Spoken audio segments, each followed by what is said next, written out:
name is Andy Welkley, and it's Wednesday, so that means it's time to step up to the whiteboard and talk about another issue facing real estate companies today. With the compliance deadline for the new lease accounting standards fast approaching, we've been spending some time talking about ways that you can prepare for these new changes. Today, we want to talk about a framework that you can use to determine whether or not a contract you have in your portfolio is a lease or not.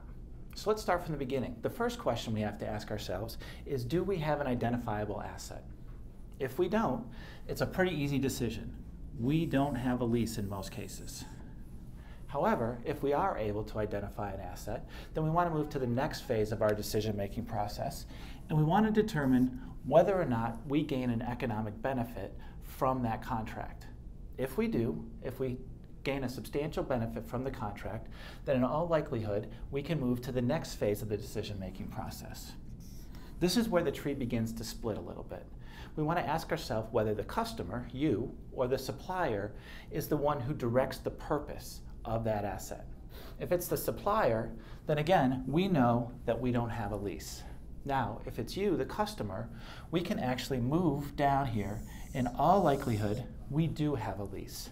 Now, it could be that neither one is the one that directs the use. It could be a predetermined use. And if that's the case, we have a little more work to do. We want to move to the next question on our list, and that is, can the customer, you, operate that asset without the supplier changing those operating instructions? If that's the case, we still have some questions to ask. We want to determine who designed that asset. If you, the customer, did substantially the work to design that asset or substantial aspects of that asset, then in all likelihood, you have a lease. However, if that's not the case, then you don't have a lease, and we can move to that stage. We've gone kind of fast through this process, so we've prepared an infographic that mirrors some of the conversation that we've had today. You can find that link below. And if you want to dive deeper, we have a podcast as part of our Building Success series where we dive really deep into this concept and talk about the ways that you can prepare for this upcoming change.